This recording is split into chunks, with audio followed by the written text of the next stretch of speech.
There used to be a TV show called that, didn't there? Going live.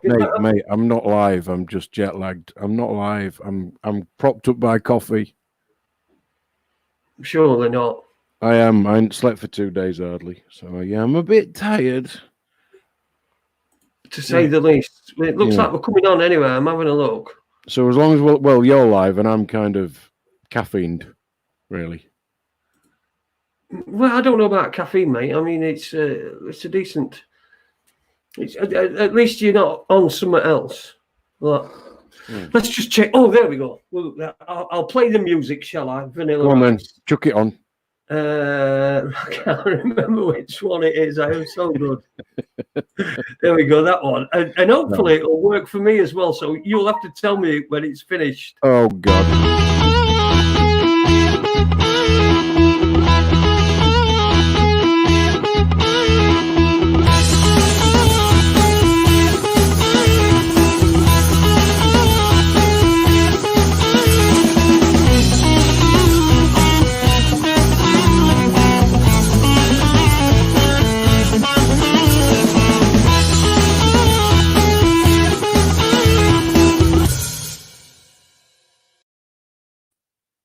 Jason, there was no sound whatsoever. I got a sound. I got sound, mate. I didn't. I didn't get a sound.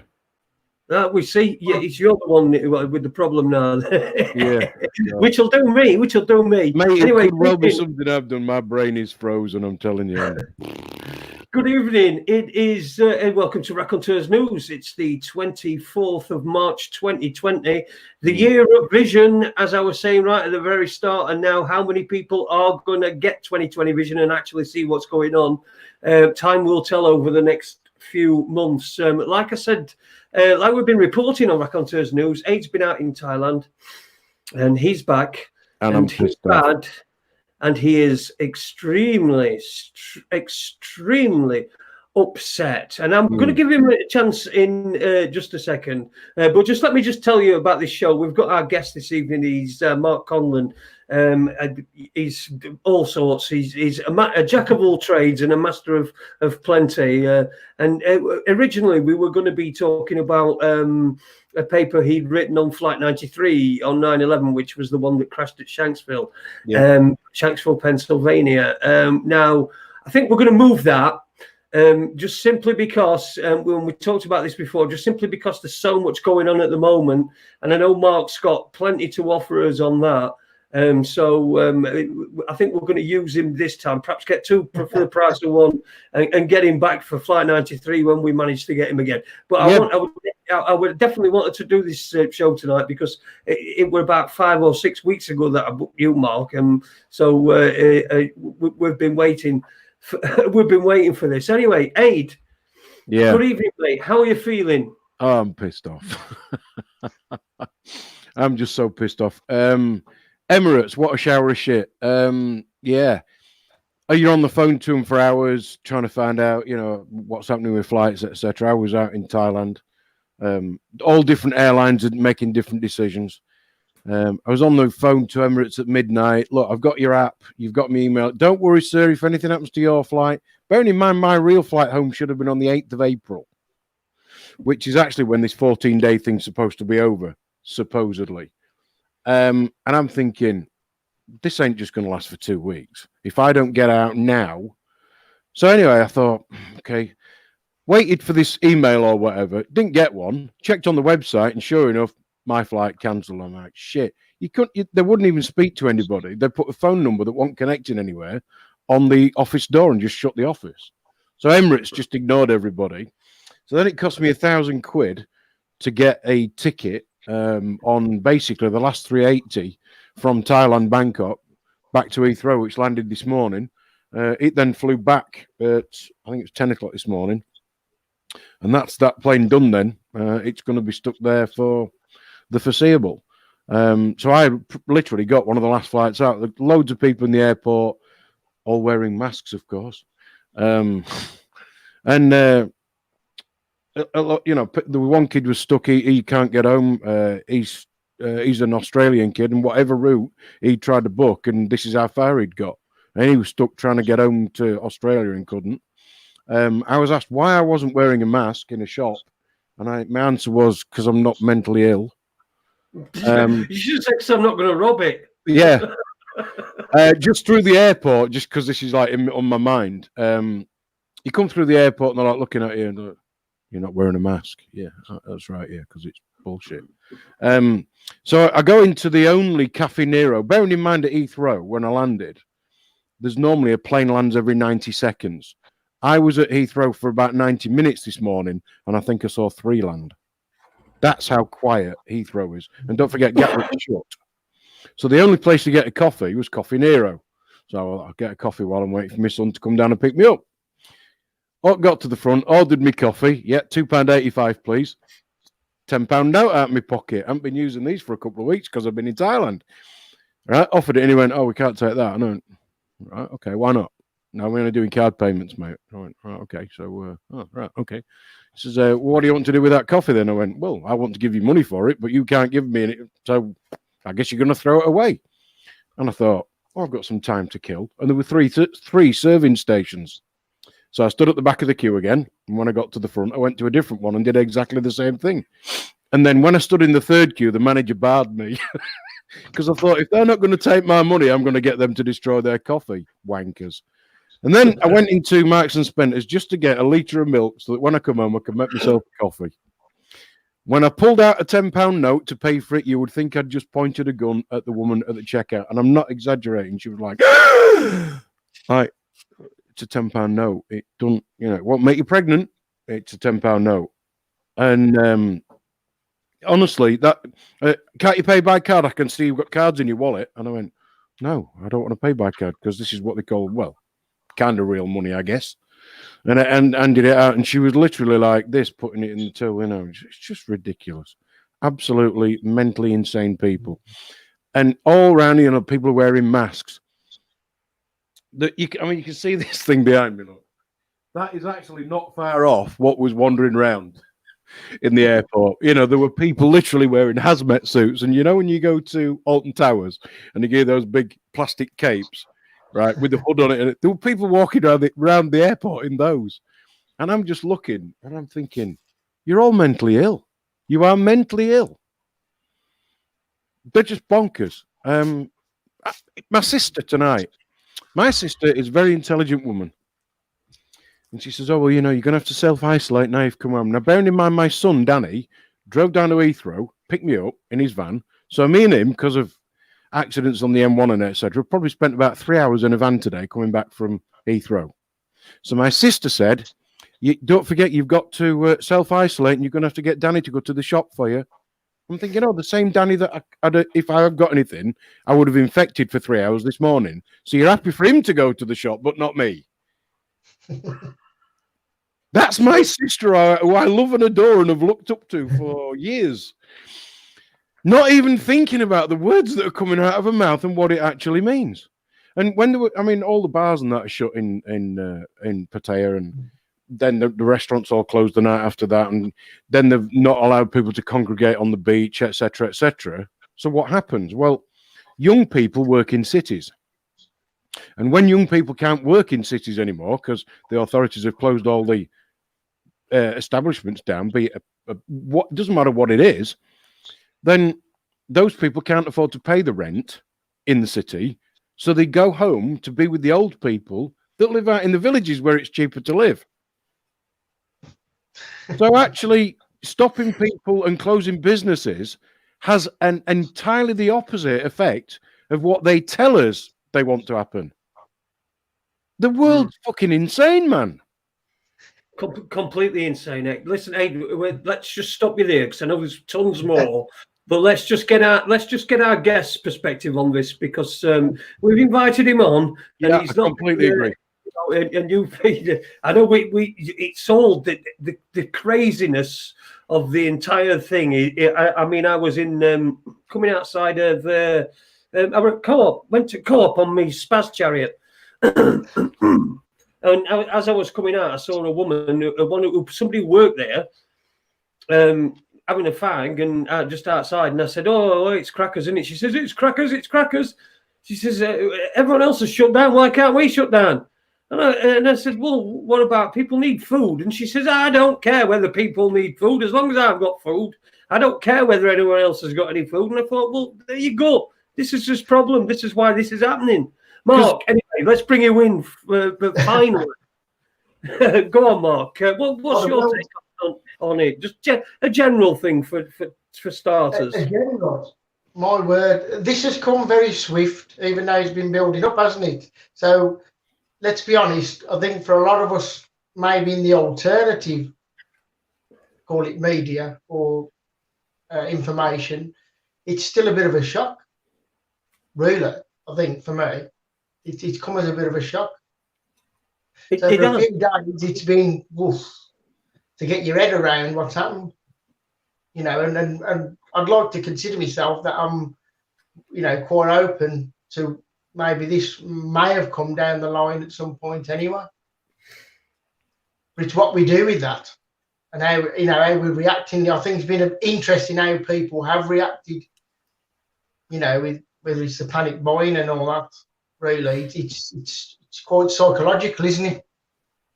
What's your take on the virus itself? Do you think is it? Yeah, sorry, go on. You know, I mean, you know, I've heard a lot of things to do with the virus. You know, like the tabletop exercise. You know, a lot of alternative media. I've heard. I've watched David Icke's interview he done recently. I haven't had the virus myself, so I mean, it could be a combination of, you know, different viruses, couldn't it? Really, might not be COVID-19. It might be a strain of. So, but you know, along with all the new lockdown, I think it's difficult to say, isn't it, where we're actually heading now, and how far this will go, and what my concern is, which I think you alluded to earlier, you know, on Facebook, was some of the new powers that they're bringing in. That was my more concern, really, than the virus, is what powers they're bringing in and what, you know, how far are they going to go with them. We just don't know, do we? Nothing's ever happened like this. I mean, we've heard for years, haven't we? We've talked.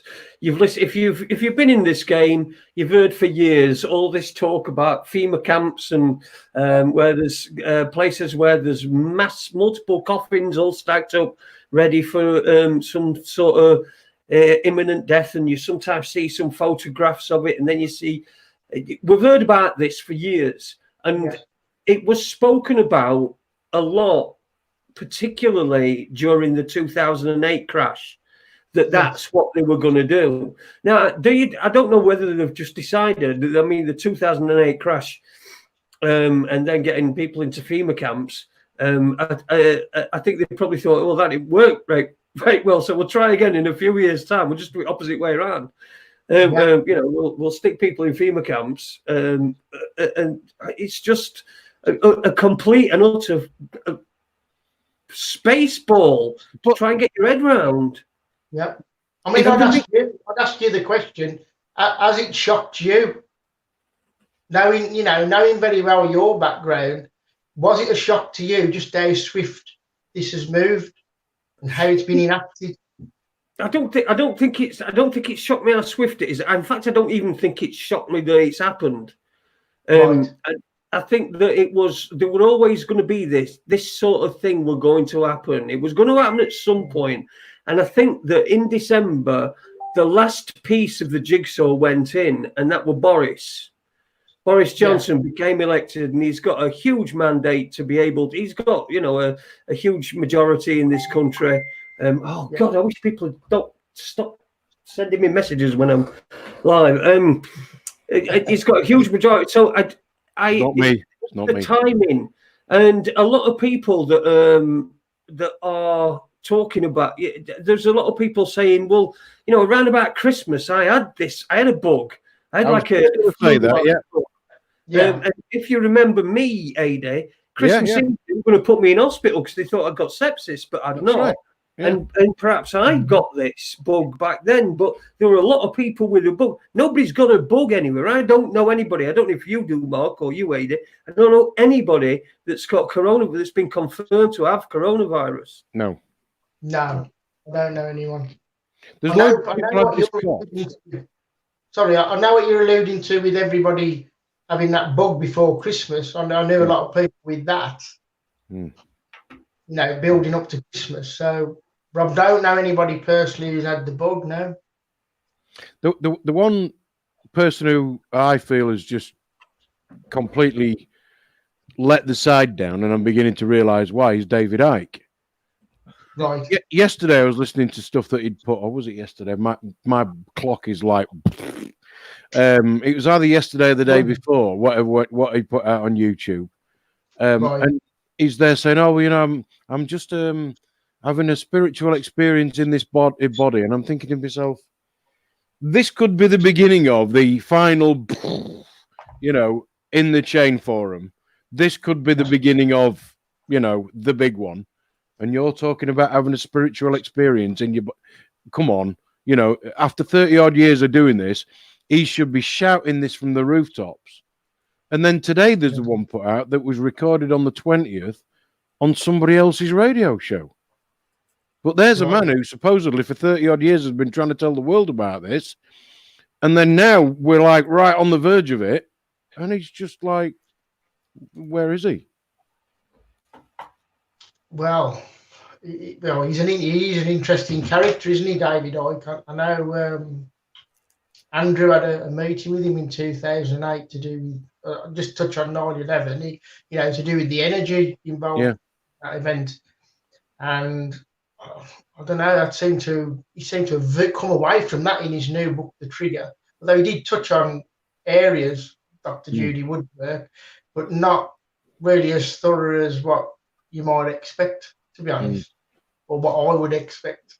Yeah, which is quite disappointing, because now that could make a difference in the world, couldn't it?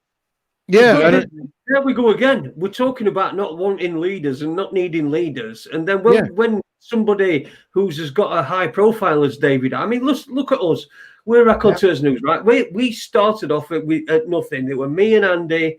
Then there were me and Ade. Then there were me and Ade were involved with me and Andy. Then Andy left Webby. We've all been part of this. We've all made this what it is. We've not had a lift up from David Icke like certain people. No. And we've done this just by ourselves. Just meeting other people, other people finding us and thinking, well, all right, we'll listen to them. It's better than EastEnders. But when something like this happens, we're all looking to him, but we shouldn't be tonight. No. We should be. Just... I think my point is that I always thought, how come this guy's not dead? How come he's not been offed? Right. So, which kind of goes, well, how much of him now is controlled? But now I'm convinced that he is, without a doubt. I'm not saying that I don't believe most of what he says, because a lot of it does influence my thought. Not all of it. Yes. But there's definitely some control there, without a doubt now. Well, it is interesting that he didn't touch on the real, the nugget of 9/11. He seemed to skip by that, which again, like I said, is the energy effects and what was used, the mechanism there. And he does know all about it because Andrew Johnson took him through it for, I think it was a couple of hours, face to face with him. So, as much as a lot of what he says, it does make sense. But funny enough, I was only having this conversation. My missus, she said exactly the same. She thinks he was controlled, put there because. He's not Bill Cooper, is he? Where he ended up being. Oh, he was off. Bill was off, wasn't he? Definitely. Yeah. And a lot of the David Icke videos are left up online, aren't they? As well. Yeah. Which anybody who's put anything out, which Yeah, I mean, I had my YouTube channel completely terminated, but I don't know how he sort of slithers through that, but somehow I mean, he's a good speaker. There's no doubt about that, and he touches on a lot of areas. But he's from a media background, though, isn't he? He's from a media background, so he's going to be a good speaker. You know when Rain stopped playing at snooker in whenever. You know what I mean? He had to be a good speaker. He had to interview people. He had to be able to know how to be able to fill time, when things happen and stuff like that. So him being a good speaker, I mean, he's been trained at that. He's been trained to be a good speaker, hasn't he? And if someone's passing, I don't know. I personally don't know. I've not really got. I don't really look. I just generally tend to look around at what certain people are posting, which I might take a bit of notice. But I like to look at what the mainstream media are posting, and then I get. I mean, there were two today that I got on Facebook, and it was really weird. There were one about COVID-19 and I just put it's fake news. I don't know what you're doing with this. And then another one appeared straight away afterwards, again from Daily Mirror, and I thought to myself, I told them the other day that I didn't want from Daily Mirror anymore. No, so they're just fucking ignoring. Social media is just a cesspit. It's like a cesspit that we have to use. It's a little bit like the system. We have to use the system because we have to get by, and we have to put a roof above us head and feed us children. But it don't mean to say we have to like it, do we? Yeah, and it doesn't mean to say that we have to pretend we don't know what's going on either. Which is why we do what we do, to share the information so that people can make their own mind up. Yeah, absolutely. Like I said earlier, I felt deeply concerned about the new. But what I found interesting is everybody was, and I'm not taking the pee out of people who were calling for a lockdown, and I get the psychological understanding of that, why they would be calling for it when they're bombarded with, pictures of people going out and milling about. But what's suggested in some of these, new measures is quite concerning, really, and I don't think people have fully read some of the details of what's contained in that bill. If you notice, basically what is left people with, or wants to leave people with, is your prison rights. That's it. You can go get food, you can go get toileted, and you can exercise once a day. Yeah. That's your prison rights. That bill, I mean, you did write about that on Facebook, Mark, about that bill. Give us some idea of the things that are in there that we perhaps don't know, because I don't know all about it. I've been housebound for 2 years, so it's not bothering me. I mean, I go out on my spaz wagon every now and again to go to the shop or something, but that's just about it. So it's not going to bother me in the slightest. I've been in house for 2 years. I've just got my lift. You can't see it behind me because I've got my green screen, but I've just had my lift fitted today. And for the first time, I'm back upstairs in my little office. So, what's tucked into there? What's tucked into that? First, I wanted to put out, rather than, because you get a lot on social media where people are trying to push to convince people that this is bad, and you've got to be on sort of my side of thinking. There's a lot of that, isn't there? So what I was trying to do on Facebook was to sort of put it out there to ask who had read the fine detail in the bill. Because, if you're going to be informed to consent to something, you need to be fully informed, surely. Yep. And so I did put it out there. I mean, I didn't expect much of a response. I don't know if that's censored when you post something or people get in the news feed, but it was just to put it out there how many people are comfortable with what's in the small print, really. So I'll try and find out some. I've got it listed here. I'll see if I can find it. I mean, actually, what started me off on this was You know, I'm not a mainstream reader of newspapers or anything like that. But, you know, there was something mentioned in The Guardian that was shared to do with about, you know, well, the headline in The Guardian was about not letting the coronavirus lead to 9/11 style erosion of civil liberties. Oh, wow. You know, so that really got me thinking again, because if you go back in history, you know, a lot of that stuff that came in after 9/11 was never rolled back, was it? In fact, it went forward. Yeah. It became even more draconian in its, you know, in what was brought in following that, you know, laws wise and changes in law. Yeah. So that sort of got me thinking about what is exactly, you know, is in that bill. I'm just trying to find it actually. So give me a minute. I mean, one of the things, now this wasn't this was formatted from somebody else's post as well, with some of the areas. So the one off that, you know, found interesting was, let's have a look, see if I can find it. So local authorities will now be exempt from compliance with their duties under Local Care Act 2014. That was one of them. In Schedule 11, apparently. Just trying to. It was the mental health one what stood out a little bit.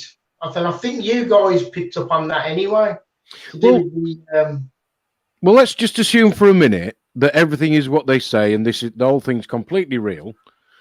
Well, that means then we're going to have a shortage of drugs shortly, and there are that many people doing 2, 3, 4 jobs and end up being mentally ill because they're that stressed about trying to earn enough money to pay the mortgage. Yeah. Now, in 6 weeks' time, the NHS is going to run out of all those drugs, and they reckon between 15 and 20% of people are on antidepressant drugs. So in 6 weeks' time, suicide rates are going to rise, because nobody's going to have anything. Yes. And then, of course, when we all start getting houses repossessed because the banks are going to start grabbing all the real assets back, then there'll be a load more of people all committing suicide as well. It's just fine. That's what it's going to do. Well, I think it potentially will tip a lot of people over the edge. To be honest, you know, I'd agree with that. And again, it's ramping up this anxiety, isn't it? You know, the human, you know, the human being struggles with uncertainty. That's what they struggle with. Yeah. They struggle with uncertainty in the future. That creates anxiety, creates stress. Again, that's going to open you up to, you know, going to lower your immunity for a start. That will, when you're stressed. Well, is it not true that some of the hormones that your body naturally creates when you're stressed are actually some of the cancer causes? Don't know about that. I'm not that medical on that. You know, it's more. You could be right. I don't know. I've either read or seen that somewhere. Right. But yeah, don't take medical advice from a man who's not slept for 2 days. You mentioned it. It's a good point. You know, I'm not aware. You know, I'm not aware of it. I don't know for definite that happens. What about just when you was talking about people's mental health and how people must be on the edge? I think there's a lot of people that's gone over the edge, to be honest. Yeah. There are a lot of people teetering on the edge as well. I mean, I don't know if you saw it. I mentioned it on yesterday's show. But there was a news report from Eam in Derbyshire, which cut itself off during the plague for an entire year to stop the plague from spreading back in, I don't know, whenever plague were. I don't have days. But they got this woman. They were following this woman around with a camera crew, and this woman is telling everybody. Bear in mind, this is Mothering Sunday, so anybody that's perhaps taking the mum out, or we're planning to take the mum out, They've spent probably got the bookings at this nice place, so they've decided they can't do any of that, so they're going to go for a walk. And this woman's a counsellor, and she's saying to people, "Are you from Eam?" And they're saying, "No, we're just coming like visiting." Don't come. Can you stop coming? Can you stop coming? And I thought to myself, hang on a minute, you've got like a camera crew there. There's at least a cameraman, a woman with a microphone, and someone with a sound mic there. So you're a group of 4 at least, and you're going around telling people in 2s and 3s not to come anymore. I mean, it's just absolutely ridiculous. And then they're using this is Eam. And this is what happened here. So it's now we've got the plague is in people's minds. You know what I mean? It's like piling things on top of things. You've got the financial aspect of it. You're worrying about whether you're going to get coronavirus. You're worrying about whether your family's going to get coronavirus. I had an email from a listener. I'm going to read this email, and I'm not going to say who the guy was that sent me the email, but I just got this morning, and it's from a listener, and it were really heartbreaking, really. But anyway, this where is it? There you go. I can feel it coming in the air tonight. Jason, I know that we hardly know each other, but I need to share this with you. I've been trying to get to see you for ages, but it keeps getting more difficult. Sorry. Excuse me. Just to emphasize what you said on Webby's show on Sunday, I'm an ethical small business owner. I have 10 employees. I have a disabled wife, 2 kids, a personal mortgage, a mortgage on the business premises, etc. Tomorrow morning, I'll have to phone the bank to ask for a loan for about £30,000 just to keep us going for 6 months-ish, unless things change. Unless things change. But it's a shit gamble, isn't it? This is all bullshit from what I know. From what I know about you, man, our journeys to the truth have been very similar. I probably know most of the same stuff you do about money, and have been trying to get these stories out for years. But here I am. This isn't a plea for help or a sob story. I've seen this coming for years. It's independence of small business that they despise, and it's independence that appealed to me. We are witnessing a crushing of independence. I just wanted to tell you that you are right and right over target. Talk to you soon. So that's from a listener, and you can see that's just one listener. That's somebody who listens to this show, somebody who's been in touch with me before, many times before, who is an ethical business owner, 10 employees. All those employees have now are sharing the stress that he's having. Only his stress is 10 times because of the 10 employees that he feels responsible for. I mean, a phrase came to me while I was. Let me just read, because I emailed him back, and I wanted to. There was a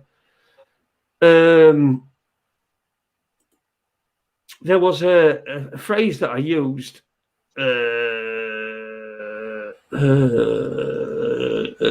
Crushing of independence. That's it. It's crushing of independence. They're just crushing it. So people are dependent on government. And this is the thing. This is the shit that Alex Jones were telling us. God knows how many years. I'm not saying Alex Jones is some sort of prophet or anything. He probably knew what was coming because he was on payroll. But this is the stuff that we've been told over and over and over again. And when it comes to us, the people like us, I don't know how you've reacted yourself, but I'm struggling with the people around me and the way that they're reacting. How are you finding it, Mark? It a little bit frustrating, I must admit, because like yourself, I've half expected this to happen from what we've, like you say, going back to that time, 2005 onwards. It's something that you become aware of. So it's almost like you can see things unfolding. And I must say, I think it was around about November, December, I had a real bad feeling something big was coming. around the corner. I even shared that on, a big scale, bigger than 9/11 even. So, but I've tried to find my compassionate, believe it or not, I've tried to find the compassionate side and understand why people are reacting the way they are. I'm trying to come out of my own, what they call frame of reference, and understand maybe more, not the majority, because I guess we could be in the minority, aren't we, of thinkers. But yeah, I think I was talking to somebody earlier, and just going on for what Jason was saying. This guy who's got these employees who have now been to the bank and borrowed money that doesn't exist to purchase a property that is going to be repossessed by the bank. So it's just the same families, same 13 families, grabbing back all the asset, but at the same time crashing the economy. So they get two slices of the cake that way. But then Jason and I were talking earlier about the Treaty of Lisbon. And here we have a so-called virus. And then with a very quick step, you can end up at the Treaty of Lisbon. Now, Jason's much better on the Treaty of Lisbon, but I think that's a big effect. Tell us about that Treaty of Lisbon, Jason, and when and how. It comes into effect in April, which is handy, isn't it? And also anybody that's will be the Treaty of Lisbon means everyone is going to be in euros.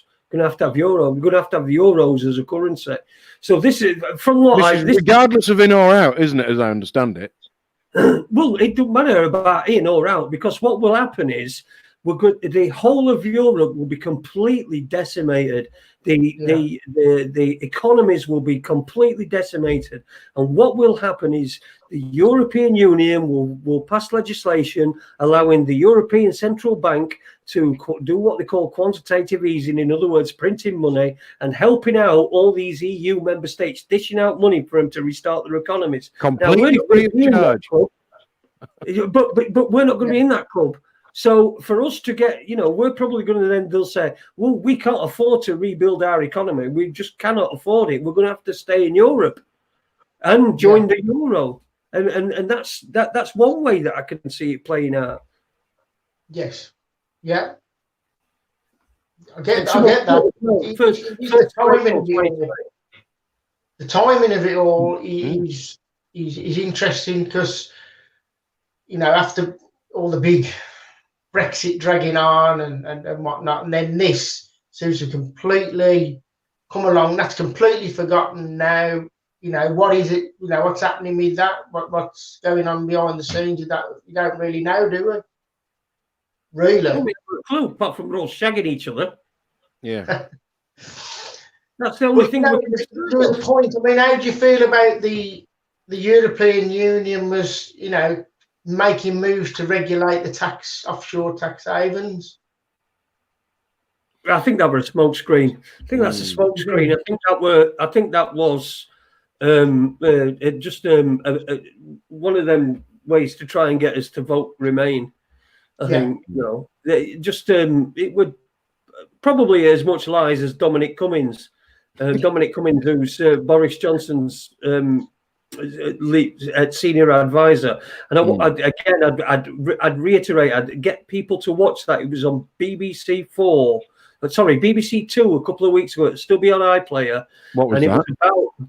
It was about Dominic Cummings and his rise, because this guy's a right proper cunt, and that's why he never got anywhere. He gets with Boris, comes up with all these logos. He was the one that did us Brexit. He did all the logos. Didn't matter whether they were real or not, like the £350 million a week to the NHS. They just made that up.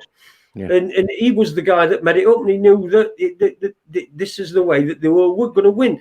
And he's the one who's behind. When you see Boris Johnson stood there, and he's got like a thing that's saying in front of him, "Stay at home, save the NHS," or "Stay at home." He's behind all these logos and all these. I've got one that we could try, a T-shirt with, "If I'm coughing, then please come and hug me." I think we should start a campaign of hug a cougher. Anybody who's coughing deserves a hug. Oh, hug a coffin. Yeah, hug a coffin. Yeah, coffin hugger. Yes, perhaps we should do that. Don't die of coronavirus with no style. Have one of our coffins. Here you go. We'll start selling some designer Raconteurs news coffins. Mark, what do you think? What do you think? Just staying with the corona thing for a minute. What's your thoughts on what's going on in Italy? Again, is that a different type of strain? I mean, I've heard quite a lot of different elements. I've heard the 5G angle about this. It's just such a lot in that mix. How do you separate all that? As far as I know, they could have a really bad strain of that in Italy, and and be true what's happening. But I'm a skeptical person. I don't really take face value. I struggle with that because we've been lied to so many times in the past by authority. Yeah, like weapons of mass destruction. I was just going to say exactly that. Yeah. The same people that are telling us this told us about the weapons of mass destruction, etc. Yeah. And while I've been over in Thailand, I've been pretty kind of thankfully sheltered, living in a little bubble. So a lot of what's been going on, but I've just sent the link for this show to Bex because when I was speaking to her earlier on, she's found this document or something which is relating to the situation in Italy. And so I'm told, and please, I really have not seen any news for 2 weeks. There are like family members falling over each other to die in one particular area. And Bex had come across this document. Bex, a lot of people know as Daisy and whatever. I've just sent you the link. Click on it and come on the show because I want you to tell people about this document that you found. And it's loosely talking. I'm hoping she's coming on quick so she can tell us. It's about the same area in Italy a short time ago where there was a vaccinations campaign of some kind. Yeah, so is that another way that this is going to play out? Because of course, all the idiots that are buying all the frigging toilet roll are the ones who will be queuing up next week for the can I have a vaccine against this thing that's not real, please?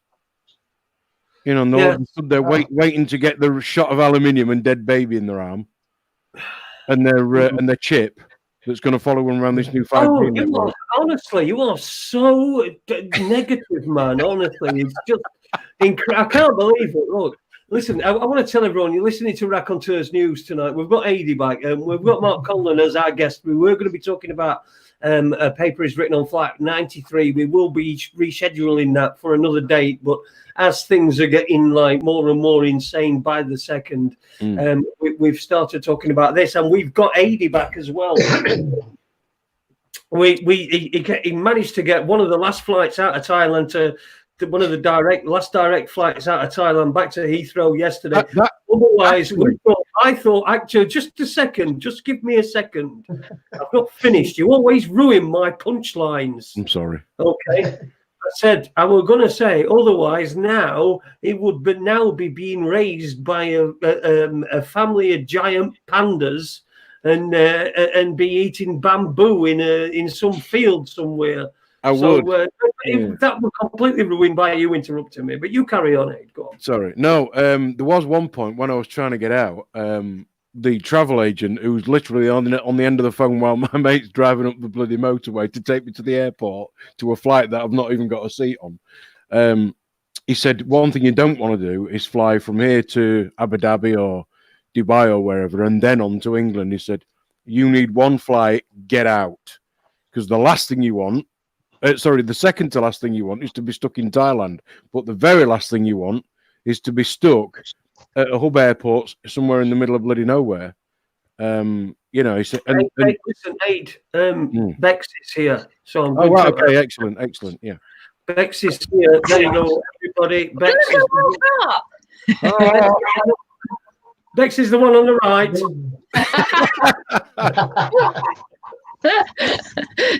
Karen's indisposed tonight, so I've got. You got leg. Yeah.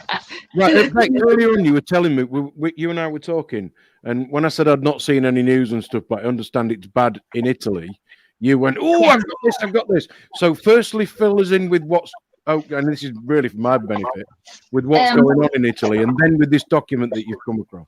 Well, it wasn't. It was what happened was yesterday. It caught my attention. I've switched off from some of the news because it's so hyped and the propaganda is off the scale that it can really affect you mentally. Sometimes you need a break. But there was a news report on Sky yesterday about Bergamo in Italy, and it really caught my attention in the fact that it is, quote, from their website, the epicenter of the worst coronavirus outbreak in the world at this current time. And they're in total lockdown, and they were going out there to investigate the outbreak and to understand what's going on, because it wasn't controlled and they didn't understand why. And the question was, why are so many people dying out there in Bergamo? And they came back with the answer of it's probably because of an older population and a culture of close contact. And it's very, very sad what's going on out there. Really quite heart-wrenching what the people are having to go through. And one particular lady was saying, you can't even say goodbye to your loved ones. They're being segregated from those that are infected and that are dying by it. And they're dying on their own. And if that's the case, to me, it's absolutely horrific. But Karen got in touch and said, have you seen this message on Facebook? And I printed it off because she sent it me. And I'll read it to you. And it was from somebody called Anna Stormcrow. I don't know if you can read it. Okay. Mm-hmm. And word for word, it said, this was sent to me, a message from another friend in London of German origin. Quote, it gets even better. 34,000 old people in northern Italy were injected for meningitis in January due to one case in Bergamo. These dead in the last 2 days were exactly in those two towns where the meningitis was injected for 164,000 of these elderly in northern Italy who had the flu injections. Italy had the largest population of old people in Europe, so they started an experiment with them, and the cull is working. Flu injections cause flu-like symptoms. So what they're trying to identify is this a case of mass deaths because a lot of them were vaccinated earlier on in the year? It's something to consider, especially with what we talk about with vaccines affecting the immune system. So it's worth considering. I don't know what you guys think on that. Mark, what are your thoughts? Well, it's interesting. Have you ever heard of Dr. John Bergman? He does a lot to do about vaccines. And now that's interesting how that the correlation between the timing of the people being vaccinated. You know, and also, I don't have vaccines myself. No, I mean, again, because I've got a question in mind, and I want to know if I'm going to be injected. I want to know what I'm going to be injected with, and then again, it's back to an informed choice, isn't it? Absolutely. The program. Absolutely. I mean, there's a lot of people. I mean, you can go and look on Sky News for this report on Inside Bergamo, and you can see the video report out there. And it got to me yesterday, and then funnily enough, Karen found this message today.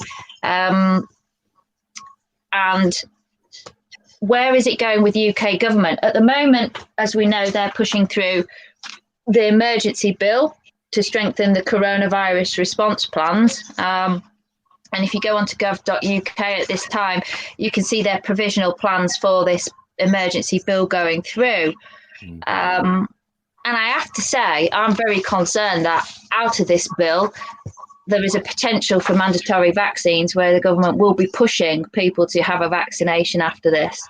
And my concern as with a lot of people, is the health risk with those vaccines and the fact that vaccines are actually detrimental to your own immune system.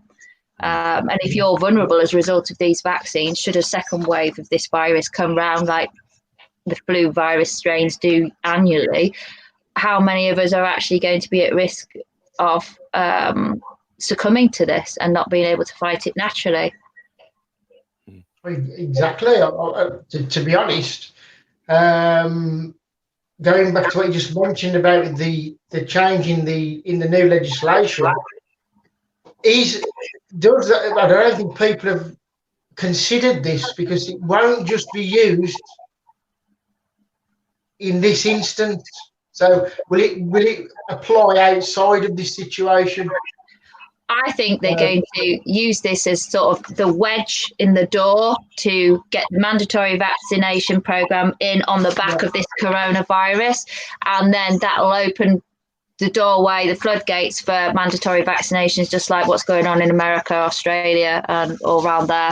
I am really quite fearful of this. There are some talking about, is UK going to be the first one to be the one to get the vaccine first? And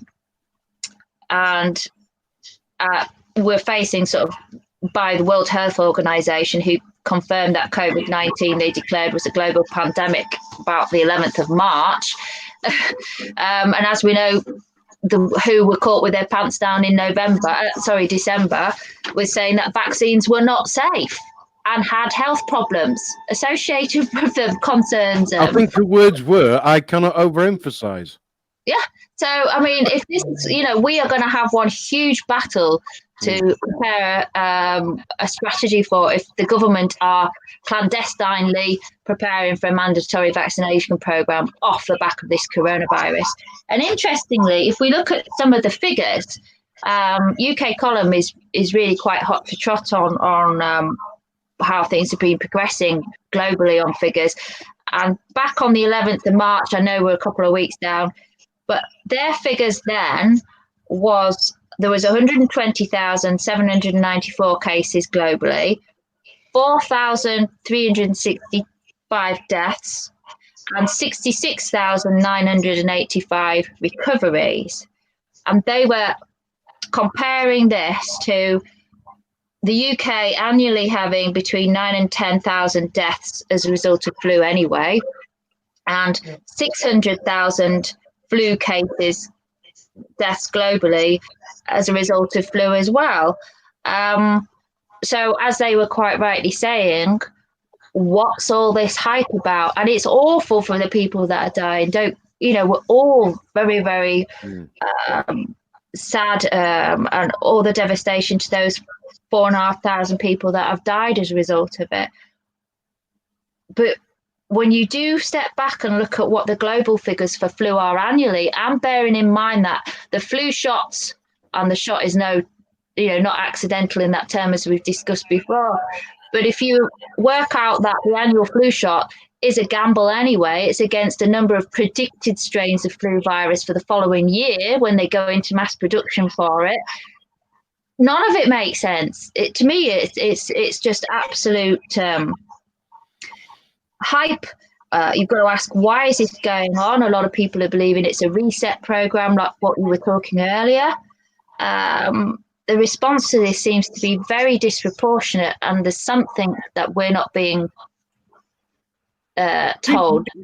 Bex, do you think there's a chance that we're being told that some deaths are coronavirus related when actually they're not? They're perhaps just an old person at the end of their life. A lot of that happens, they die of bronchial things, and then they can say, we had coronavirus. Do you think that's going on? I mean, the vulnerable are going to be more susceptible. That's with anything. With this, I think my own personal opinion is I think anybody who's had the flu vaccine year in, year out, whatever age, I think you're more vulnerable than those that haven't had it. And I think your own immune system, to me, was God-given. It's designed to deal with infections, to react to infections, to heal from infections, and to have immunity from them. And I do believe that the chemical concoctions that are in the vaccines by these massive vaccine companies that are indemnified by each government, all points to a system that's one big scam, and it's a danger to our health. I can't speak more I think strongly. that's the point as well, is they're immune from prosecution if you get injured. The amount of people that have no ideas about this staggers me, and the amount of people that believe the flu vaccine is mandatory. Just by discussing with people in my locality, they believe that how the letters of invitation for them to have the vaccine, they believe it's like obligatory.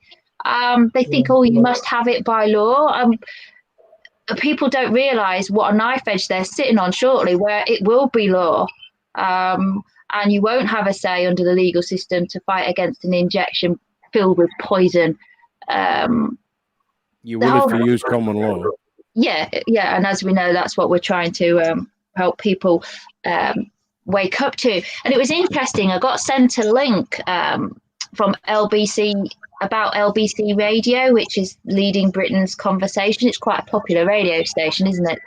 And they supposedly, and you can go on it, and I've listened to it, and I don't know if any of you have heard it, but an ICU consultant called Dr. Jack rang in on the show on the 22nd of March and was on for about 15 minutes, I would say. And he just had enough time to talk to people about how dangerous this virus was and how to stay away from the vulnerable. And you have really no idea of how devastating and how much this is killing people and wiping people out and the stress on the NHS. And part of me believed it, I have to admit. And then there was another part that went, it just doesn't sound right. And I know there's going to be a lot of people, me included, that will switch from paranoid one minute and then going, that's a bit too much hype the next. And his terminology didn't sit right with me. It just seemed to be over-egged a little bit in certain places. And we all know that from previous cases such as Boston bombings and Sandy Hook and all of those, and 7/7 in this country, when we have a false flag, we have crisis actors. And I'm just putting it out there. It's just always have it in the back of your mind that crisis actors aren't necessarily on video with the news. They're also on the radio. I might be totally wrong, and he might be legit. So what I'm suggesting is, if anybody wants to listen, they very rarely are. They very rarely are, Bex. I listened to one once myself, and there was this guy. I listened to one. I thought to myself, this guy is what he's saying is not. It was a few years ago, and it wrote BBC, and this guy were talking about. He was talking about Westminster, and I think it was something to do with Occupy. That's what it were. yeah, And it was something to do with Occupy, and he were talking about how they wanted, he was a resident and he didn't like it and all this. And he kept saying, I've lived in Westminster for all my life. And I thought, well, you wouldn't call Westminster, would you? If you lived there your entire life. I mean, I was born in Cuntsthorpe, That really was, but anyway. I just thought, if anybody wants to listen to it and come to their own conclusions, it's LBC Radio on the 22nd of March. You can go on their website, you can click on the interview, and it's a Dr. Jack, ICU consultant. And I don't know, it didn't sit well with me. I think it happens all the time. And LBC used to just broadcast on FM in London, and it was London's biggest conversation, weren't it? And then when digital came along, they went nationwide and then called it what is it now? Biggest not. Well, anyway, leading Britain's conversation. Yeah, for fuck's sake. Right, yeah. But UK column are quite right in pointing out, and I really do agree with them. It's like the numbers don't stack up for destroying a global economy, which is what they're doing off the back of it. I was just going to say, Mark, what we've talked about how this obviously there's a big health implication with the coronavirus, whether it is completely true, whether what we've been told has happened the way it has, and they're now just taking advantage of it, or whether it's all been orchestrated in the first place. I know which one I believe, but I'm just a cynic. But we talked about the health, we talked about the money, we talked about all sorts of different ways. This is what do you think is the key to it all? Do you think it's heading in one direction in particular? Do you think they're just seeing how far they can now push the boundaries? What do you think is the? Well, what comes to mind is don't stop me now. It feels in full flight with where we're being taken to. Again, I used to think that there's going to be an event or something like that. We hear all this, don't we, about the big events, in the past. But it just feels like, is this it?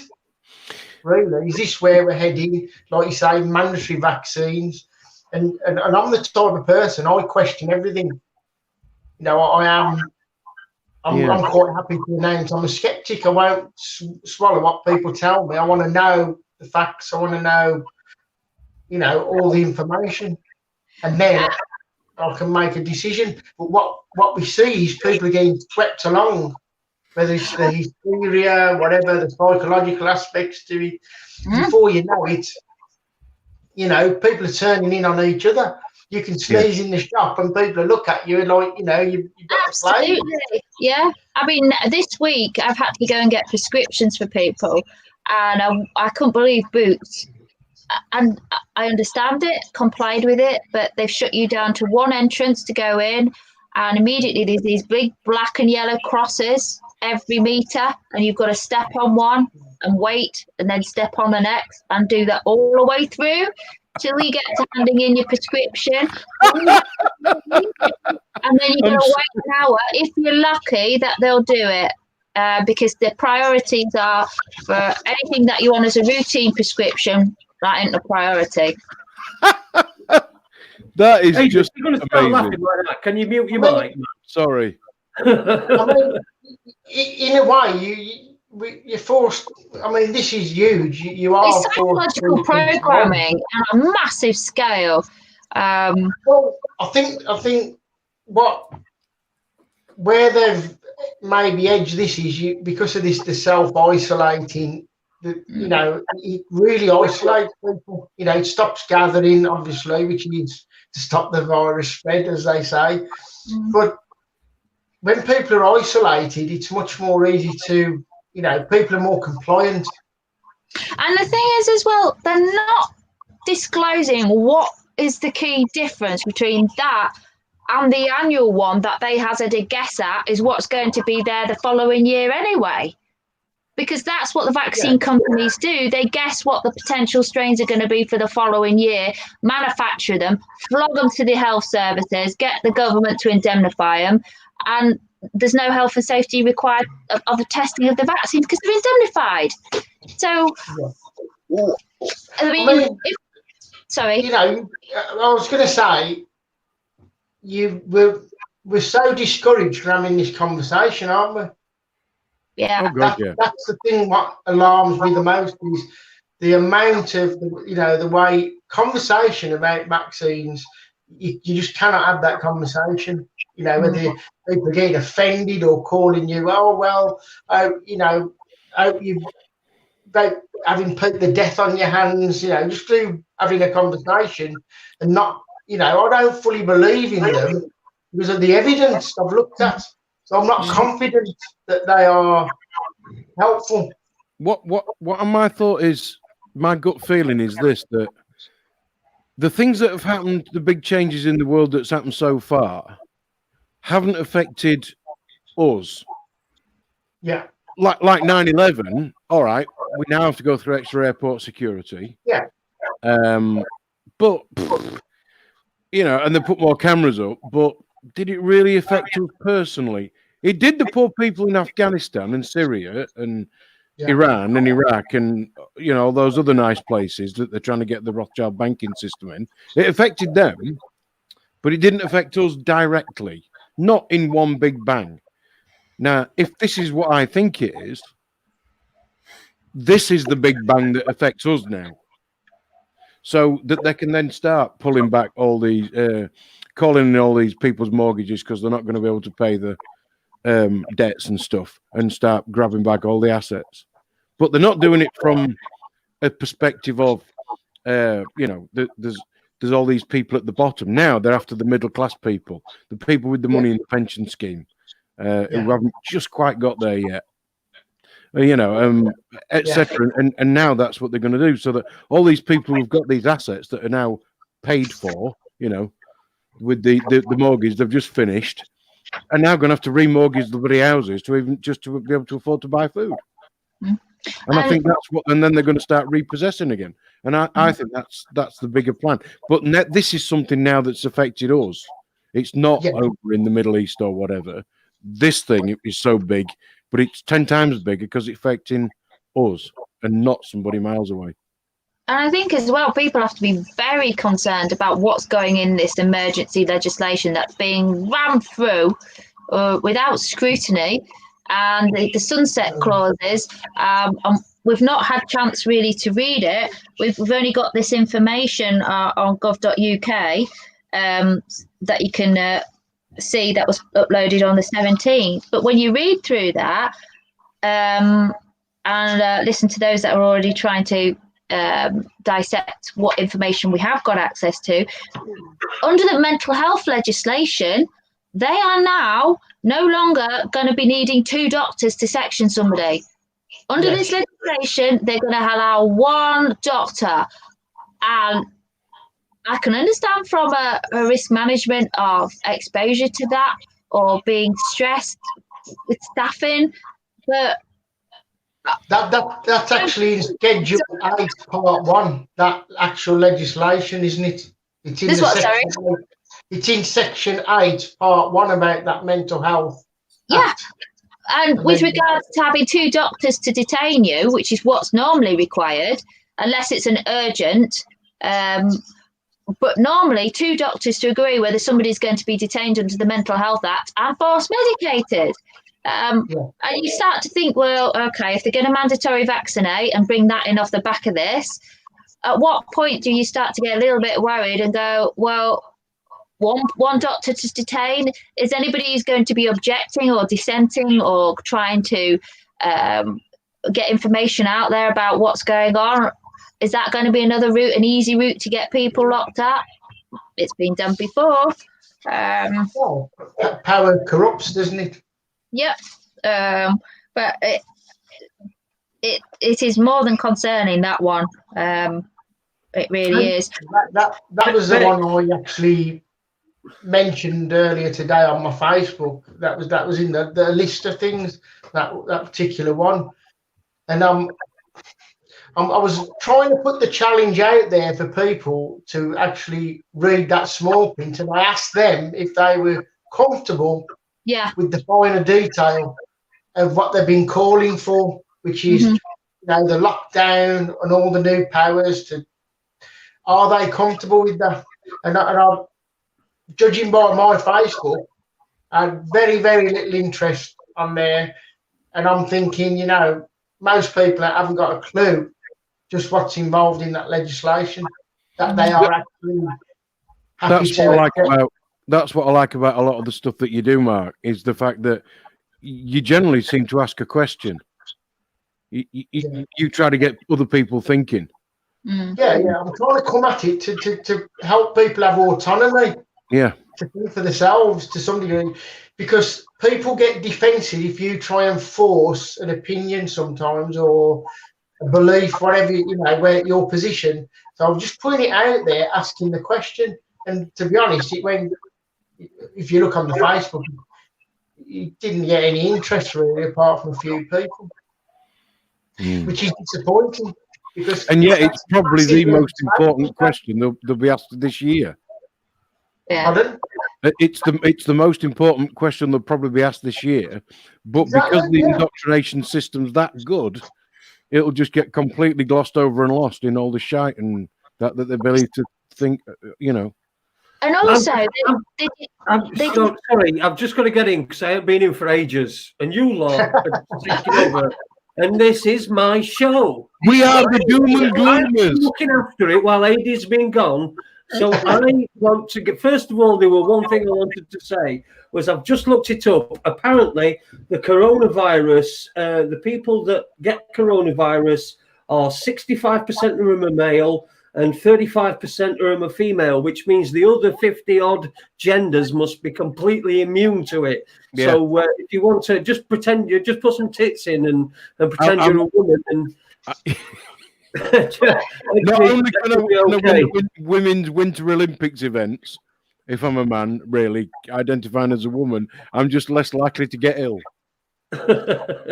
Interestingly, though, when you look at how the government are, for want of a better word, marketing this to the public, they're putting it on a level of war. So what are we dealing with? They're talking about it being a war all the time. Are we dealing with a bioweapon? They've not said, but they're implying everything to suggest that potentially. So are they beefing it up with war terminology to say, well, we've got a weapon to stop this with a vaccine afterwards? There's that programming already starting. And I've got somebody who sent me this with a text, and I'll read it to you if you want. This is from somebody who's been told that this is the information that NHS staff are now receiving. This is the advice given to hospital staff. It explains the virus and hopefully how to prevent getting it. Please share with family, friends, and work colleagues. Virus detection. The simplest way to distinguish coronavirus from a common cold is that COVID-19 infection does not cause a cold nose or cough with cold, but it does create a dry and rough cough.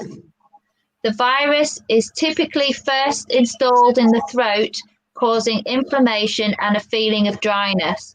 This symptom can last between 3 and 4 days. The virus typically then travels through the moisture present in the airways, goes down to the trachea and installs in the lungs, causing pneumonia that lasts 5 or 6 days. Pneumonia manifests with a high fever and difficulty in breathing.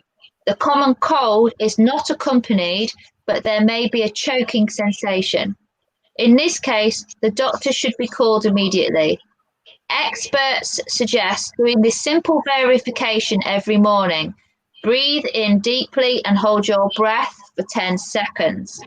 If this can be done without coughing, without difficulty, this shows there's no fibrosis in the lungs, indicating the absence of infection.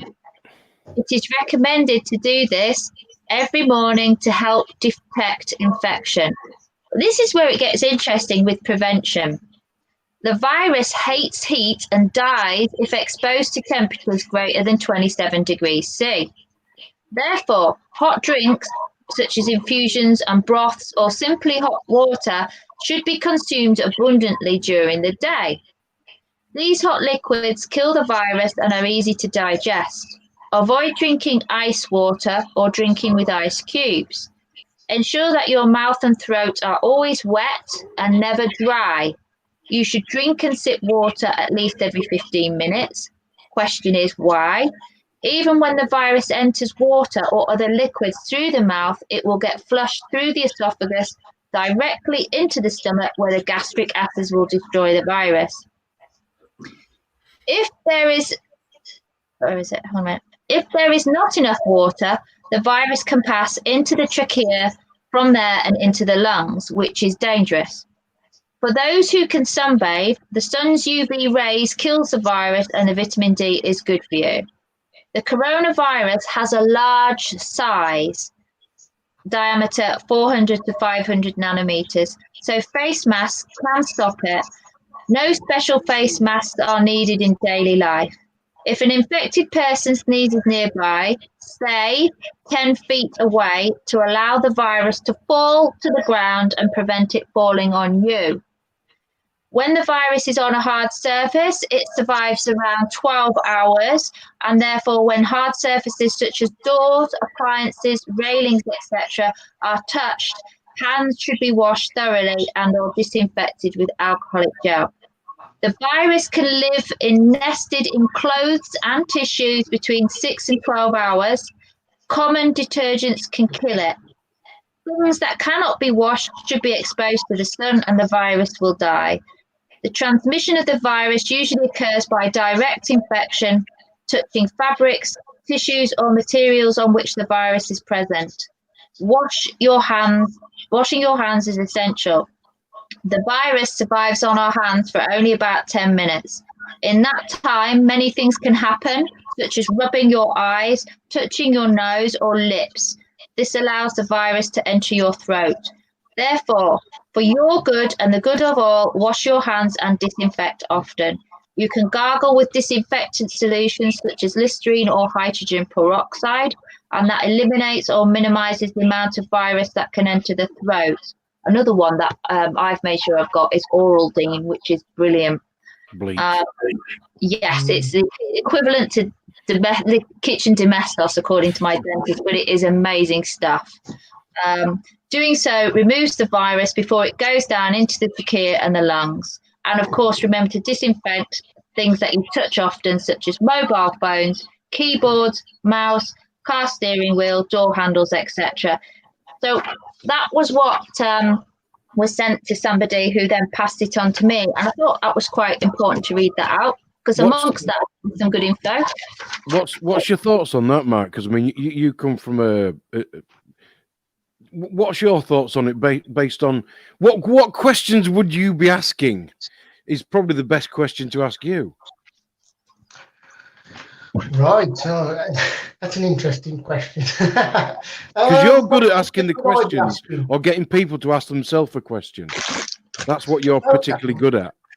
So it would be more, well, one of the questions I did have on the bigger scale of it was, we get this flu season every year, you know, and it does kill a lot more than what we've seen up to now every year with the coronavirus or COVID-19. So what is going to happen from now on every year? You know, are we going to have the same type of behaviour? Because we've seen this where people are turning on each other to behave themselves, so to speak, or change behaviour. You know, is this going to happen now for the seasonal flu?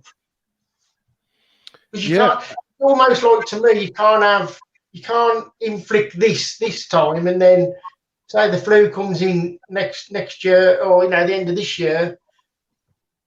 Are people going to be moderating their behaviour exactly the same, or I think this is.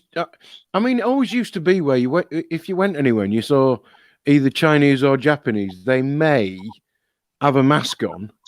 Yeah. Particularly in London. Yes. You know, in the bigger cities, maybe Birmingham. But yeah, it would almost be like the first time you saw a Sikh chap and he got his turban on, you'd kind of go, "Oh, okay." You know, and not be judgmental of it, just kind of, you know, just kind of And it's almost been normal that when you go around airports, there'll always be, not all, but some of the Japanese and Chinese would wear a face mask. Yes. But until a week ago, most people in the country would have looked at them and gone, "You're fucking mental," right? Yeah. But now, you know, just a short time later, that's normal. That's what I'm getting about, which is what you're highlighting really well, is the conditioning. Yeah. You know, has it now drawn the line in the sand? You know, well, where's it going to happen? Because the flu's going to come round again, isn't it? Of course. But we've got we've got people who are self-regulating, if you like, on their YouTube because they don't want to say things that get there. So we've got that happening. We've got self-regulation going on with that, and now we've got people who are self-regulating. What they're almost being their own prison officer, and begging for it. Like the woman that Jason was on about who worked at the co-op. Well, why can't they shut my shop too so that I can go home and lock myself up in chains? But, you know, this is the real question about the lockdown, which I was trying to, you know, I completely understand the other side of the fence about calling for a lockdown. That, you know, it's been so ramped up. And it is serious. You know, if I had vulnerable condition, which luckily I haven't, I can understand where people are coming from. But that is every year with every virus and every flu. How many people have died of this corona or COVID-19 in this country? 300,000 worldwide. Global. Is it 300,000 global? I don't know. No, it was 4,365 on the 11th of March, according to UK Column. There was on the 11th of March was 120,794 cases, of which there was 4,365 deaths and 66,985 recoveries. Sorry, in England, Beck. So sorry, in the UK, how many people have died? I'm talking global. Oh. Yeah, these were global at that point. So where are we on the global number? And I'm, you know, what they're putting out.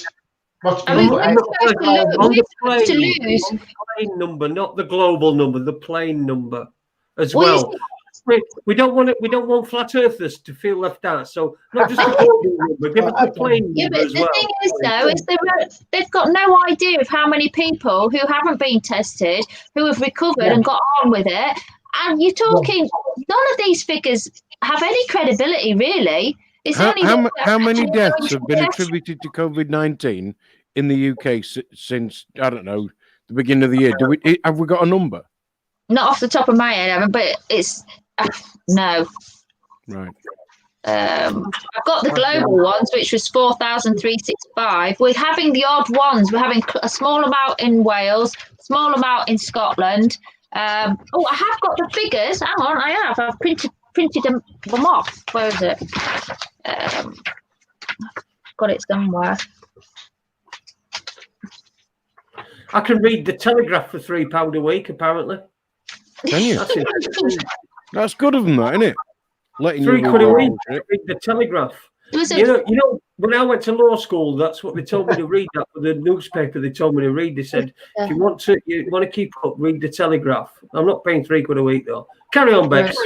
I'm just pulling up the Daily Mail because here we go. The Daily Mail, which news article, I can't remember if it was a few days ago or the other week. In this country, we had 321 cases and 5 dead.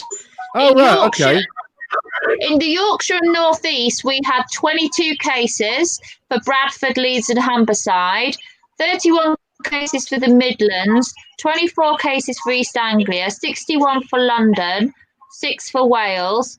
That was being reported in mainstream media a number of days ago. So, you have to say, where's this? What is so? Do you know how many people have died on smart motorways? 37. Sorry? 37 people have. So there's more people died on a smart motorway. Than have died of COVID-19. Ta-da! And this isn't bullshit. So that's if you look on the Daily Mail, I think for that one. I don't get it. There's something that is sitting very uneasy with people, and that's why I think they're panicking so much, and because even to the point where your coins are being dropped on the counter. People don't want to touch your hands. People are just becoming phobic of people. The art of conversation is disappearing. You've really got to go out your way to say morning to somebody across the street, because they don't even want to talk. Yeah. What I can hear with people, and I'm getting a lot. I've heard a lot of stories about this before the complete lockdown, was that people feel there's something not quite right with what we're being told. Now that's good. You don't normally get that, very often, I would say. People go into that cognitive dissonance state. They have I can't believe it's that. So I'll follow the status quo. It is a virus. A lot of them won't think there's something else going on off the back of this, and that this has been for something else. That's sort of telling me though that something, they're feeling something. There's a feeling there that's not right. Yeah. And I think that's quite important that people are picking up on that, and they can still define that uneasy feeling, because we do tend to ignore. I mean, you had £1 for every time somebody said, "Oh, I knew I should have done that." That's them ignoring their feeling. So, to me, from what I've heard from people and what people have told me, people are feeling something is not quite right with what we've been told. Even though they're complying, there's something not quite sitting, maybe logical for them, or whatever. I think what makes it harder as well is the fact the Prime Minister's on the telly every day. It really adds to the. Don't you like me think? Don't you think that if you got a side shot, it would be Boris Johnson in a shirt and tie and a jacket and the Bermuda shorts and a green screen behind him, and he's on some beach somewhere in Bahamas. You know what I mean? And he's just stood there. He's got a green screen on, like you guys. I mean, there is something important that I think Andrew Johnson shared it tonight, and I screen grabbed it, and it's on my Facebook page, and it's actually off the government website, and it's actually giving a status from the 19th of March. It's actually saying that it's no longer considered to be a high consequence of an infectious disease, and that's on the website. Now, I don't know, I should imagine they might get a telling off if they've made a mistake, but that is actually on their website at the moment. Can you say that again? Sorry. So if you go to the I'll try and get you. If you go to Andrew Johnson's Facebook page or my Facebook page, you will see a screen grab from the government website about the COVID-19, the status update from the 19th of March 2020. And it actually says it is no longer considered to be high consequence of infectious diseases in the UK. Well, it's telling you on there. If that was the case, then you have to ask what all this is about. Did somebody slip up and let the cat out of the bag, or was it an error in the typo? I don't know, but if you go to the link, trying to find it. See, I'm not online at the moment, but if you go to Andrew Johnson, have you got it? There you go. Status of COVID-19. Take a reader. Now, that is legitimately off their website, the gov.uk website, which is I was quite shocked. It is because they say the availability about mortality rates low overall. Yeah.